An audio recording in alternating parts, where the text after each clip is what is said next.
sayyidina Muhammadin wa ala alihi wa sahbihi ajma'in, amma ba'd. Faqala Allah Ta'ala fil Qur'anil Karim wa huwa asdaqul qailin, a'udzu billahi minasy syaithanir rajim. Bismillahirrahmanirrahim. Wa'tasimu bihablillahi jami'an wa la tafarraqu. Wadhkuru ni'matallahi 'alaikum idh kuntum a'dha'a fa'alafa baina qulubikum fa'asbahtum bi ni'matihi ikhwana wa kuntum 'ala syafa hufratin minan nari fa'ankadzakum minha kadzalika yubayyinullahu lakum ayatihi la'allakum tahtadun. Shadaqallahul azim. Puji beserta syukur kita kehadirat Allah Subhanahu wa Ta'ala, sebagaimana oleh Allah Subhanahu wa Ta'ala telah memberikan kepada kita semua berupa nikmat iman, kemudian nikmat Islam. Sehingga dengan kedua nikmat besar tersebut, yakni nikmat iman dan nikmat Islam, alhamdulillah, dengan kudrah dan iradah daripada Allah Subhanahu wa Ta'ala, kita masih dapat melangkahkan kaki untuk seraya beribadah kepada Allah Subhanahu wa Ta'ala, menunaikan kewajiban kita kepada Allah Subhanahu wa Ta'ala, yakni menunaikan salat Jumat secara berjamaah. Kemudian salawat bertangkaikan dengan salam, marilah kita sanjung sajikan kepada baginda besar Muhammad sallallahu alaihi wasallam. Sebagaimana oleh baginda besar Muhammad sallallahu alaihi wasallam yang alhamdulillah sekarang kita merasakan bagaimana kelezatan ilmu, bagaimana kita merasakan sekarang bagaimana kelezatan dalam kita bersosial, bagaimana kita merasakan begitu indahnya kedamaian. Kemudian salawat beriringkan dengan salam juga kita sampaikan kepada keluarga dan para sahabat baginda besar Muhammad sallallahu alaihi wasallam, tabi' dan tabi'at tabi'in, kemudian ulama khalaf, ulama salaf, kemudian ulama yang masih muktabar di sisi Allah Subhanahu wa Ta'ala sampai sekarang ini. Hadirin sidang jamaah Jumat yang dirahmati oleh Allah Subhanahu wa Ta'ala. Adapun rangkaian materi kita, ulang kaji kita pada saat yang berbahagia ini adalah Rasulullah sallallahu alaihi wasallam mendamaikan umat Islam dengan ajaran agama Islam. Hadirin sidang jamaah Jumat yang dirahmati oleh Allah Subhanahu wa Ta'ala. Namun sebelumnya, khatib memohon maaf apabila nantinya ada kesalahan ataupun nantinya ada kejanggalan dalam tata cara kami menyampaikan materi. Kami mohon ampun kepada Allah dan mohon maaf kepada kaum muslimin sidang jamaah Jumat yang dirahmati oleh Allah Subhanahu wa Ta'ala. Allah Subhanahu wa Ta'ala berfirman di dalam Al-Quran surah Ali Imran ayat 103. Apa kata Allah Subhanahu wa Ta'ala? A'udzu billahi minasyaitonir rajim. Bismillahirrahmanirrahim. Wa'tasimu bihablillahi jami'an wa la tafarraqu. Wadhkuru ni'matallahi 'alaikum idh kuntum a'dha'a fa'alafa baina qulubikum fa'asbahtum bi ni'matihi ikhwana wa kuntum 'ala syafa hufratin minan nari fa'ankadzakum minha kadzalika yubayyinullahu lakum ayatihi la'allakum tattaqun alaihim la'allakum tahtadun. Apa kata Allah Subhanahu wa Ta'ala yang artinya, dan berpegang teguhlah kamu terhadap tali daripada Allah Subhanahu wa Ta'ala. Yang maksud di sini tali di sini adalah ajaran-ajaran daripada Allah Subhanahu wa Ta'ala. Wahyu-wahyu yang telah diturunkan oleh Allah Subhanahu wa Ta'ala kepada baginda besar Muhammad sallallahu alaihi wasallam. Dan janganlah kamu bercerai-berai dan ingatlah akan nikmat Allah kepadamu terdahulu, yakni di masa jahiliyah terdahulu, bagaimana kenikmatan Allah Subhanahu wa Ta'ala itu dihiraukan. Kenapa? Karena posisi pada saat itu belum ada Rasulullah sallallahu alaihi wasallam, sehingga jahiliyah, kebodohan, perceraiberaian itu masih berlangsung pada saat itu. Yang bermusuh-musuhan, maka Allah mempersatukan hatimu, lalu Menjadilah kamu karena nikmat daripada Allah Subhanahu wa ta'ala. Orang-orang yang bersaudara, kamu telah berbeda, kamu telah berada di tepi jurang neraka. Lalu disitulah kenikmatan Allah Subhanahu wa ta'ala itu ada. Kenikmatan Allah Subhanahu wa ta'ala itu timbul. Maka demikianlah Allah menerangkan ayat-ayat ini kepadamu agar kamu menjadi orang yang berpetunjuk. Kenapa Allah Subhanahu wa ta'ala mengangkat kita dari tepi jurang neraka? Karena kita telah berada di posisi di mana Rasulullah Sallallahu Alaihi Wasallam ada, sehingga kedamaian itu ada pada diri umat manusia. Kenapa? Karena Rasulullah Sallallahu Alaihi Wasallam mendamaikan umat Islam, mendamaikan manusia dengan ajaran-ajaran Islam. Hadirin sidang jamaah yang dirahmati oleh Allah Subhanahu wa ta'ala. Lalu bagaimanakah tafsir daripada ayat tersebut? Menurut keterangan Az-Zamakhsyari di dalam tafsirnya Al-Kasyaf, maka ayat ini menerangkan bahwa larangan untuk bercerai-berai sebagaimana pada zaman telah terdahulu, yakni orang-orang saling bermusuhan, orang-orang saling menindas satu sama lain hingga terjadinya peperangan.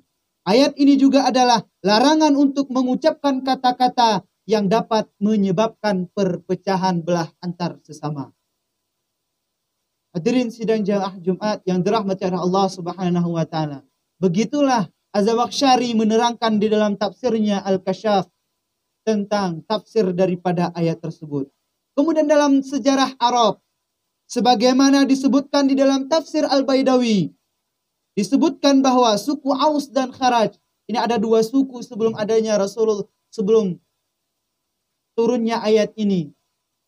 Ada dua suku, yang pertama namanya adalah suku Aus, kemudian yang kedua namanya adalah suku Kharaj. Suku Aus dan suku Kharaj ini adalah dua orang yang saling bersaudara, namun menyedihkan, sangat menyedihkan sekali. Keturunan daripada kedua suku tersebut saling berperang, saling membunuh, sampai masanya 120 tahun lamanya saling membunuh satu sama lain. Kenapa? Karena belum adanya perdamaian. Entah apa, bagaimana terjadi asal mulanya. Inilah akibat kita tidak punya perdamaian, sehingga kita berpecah belah antar sesama. Na'udzubillah, tsumma na'udzubillah. Apakah apabila kedua-duanya memeluk agama Islam matinya dalam posisi mati syahid? Tidak.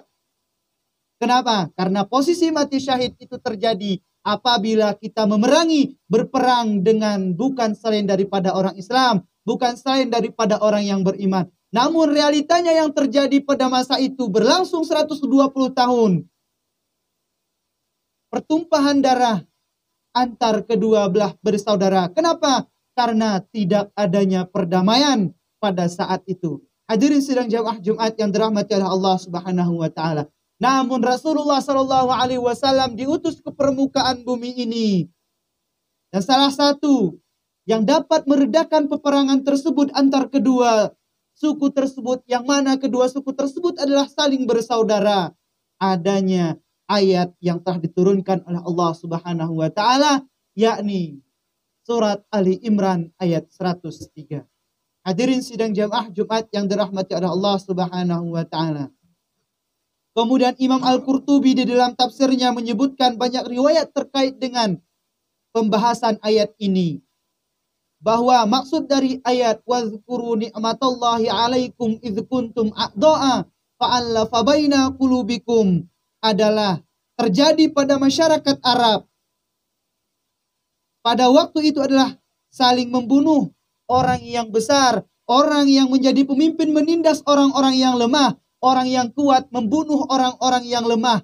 Orang-orang yang punya jabatan menindas rakyat-rakyat. Dan realita yang sekarang adalah mahasiswa berdemo. Orang-orang rakyat kecil berdemo di depan gedung DPR. Kenapa? Karena ketidaksinkronan antar sesama. Tidak mempunyai kedamaian. Sehingga menindas rakyat yang kecil, mempunyai jabatan. Kemudian mengenyangkan para pengkhianat untuk menjadi orang yang lebih baik lagi. Maka tidak sadar mereka bahwa sesungguhnya yang ditindas adalah kita. Yang ditindas adalah rakyat-rakyat kecil seperti kita.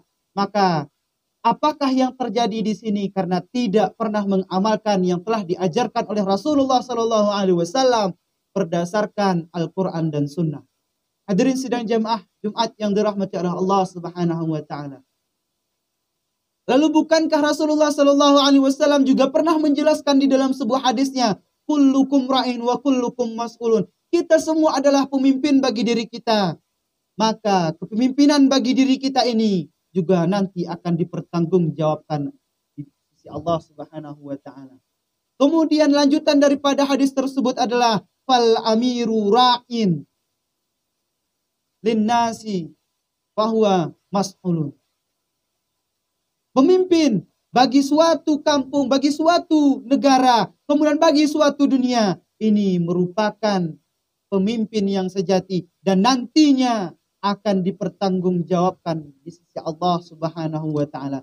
Maka bersiap-siaplah kita pemimpin bagi diri kita pribadi, kemudian kita pemimpin bagi umat Islam. Namun apabila kita menyalahgunakan, maka realitanya sekarang kita lihat siaran-siaran TV, siaran-siaran radio menerangkan tentang bagaimana keputusan seorang pemimpin, dan itulah yang akan menyebabkan perceraian antara sesama kita. Maka apakah ini yang kita harapkan? Tidak, hadirin sidang jamaah Jumat yang dirahmati Allah Subhanahu wa taala. Maka sebelum ayat ini dijelaskan, ya ayyuhalladzina amanu taqullah, maka takutlah kalian kepada Allah, sehingga dengan adanya ketakutan mustahil akan adanya terjadi perpecah belahan yang ada di permukaan bumi ini. Hadirin sidang jamaah Jumat yang dirahmati Allah Subhanahu wa taala. Maka jelas sesuai dengan yang ditafsirkan oleh Az-Zamakhsyari di dalam tafsirnya Al-Kasyaf tadi, bahwa ayat ini menjelaskan tentang larangan untuk kita bercerai-berai. Larangan untuk kita tidak mempunyai rasa kedamaian di dalam hati. Maka dari sini ke depan, mudah-mudahan kita menjadi orang-orang yang lebih bertakwa lagi kepada Allah Subhanahu wa taala dan lebih takut kepada Allah Subhanahu wa taala. Apakah kunci takut itu? Salat. Sembahyang. Karena salat, sembahyang merupakan tiang daripada agama. Namun kita lihat realita sekarang. Ada orang yang salatnya pas, salatnya tidak pernah tinggal, jamaahnya tidak pernah tinggal. Kemudian puasanya tidak pernah tinggal. Namun ada saja yang menyebabkan dirinya terjerumus ke dalam maksiat. Ada saja jalannya. Mereka yang rajin beribadah tersebut masih saja mengerjakan maksiat. Lalu apakah salah firman Allah Subhanahu wa taala di dalam Al-Qur'an? Salat itu merupakan pencegah daripada perbuatan keji dan mungkar. Namun ini tidak salah. Yang salah adalah bagaimana orang tersebut salat. Lalu kalau kita seandainya merujuk kepada kitab I'anatul Talibin, lalu di sana dijelaskan simple, sedikit, cuman bermakna luas. La kamilatun salatuha. Tidak sempurnalah salat orang tersebut. Sehingga apabila orang tersebut salat, masih saja bisa mengerjakan perbuatan maksiat. Hadirin sidang jamaah Jumat yang dirahmati oleh Allah Subhanahu wa taala. Mungkin hanya ini yang dapat khatib sampaikan. Lebih dan kurang khatib mohon ampun kepada Allah. Apabila ada kesalahan, tolong hadirin sidang jamaah Jumat yang dirahmati oleh Allah Subhanahu wa taala mengembalikan kata-kata kami yang salah, supaya kami bisa dapat lebih lagi belajar dari sini ke depan untuk menjadi orang yang lebih baik lagi.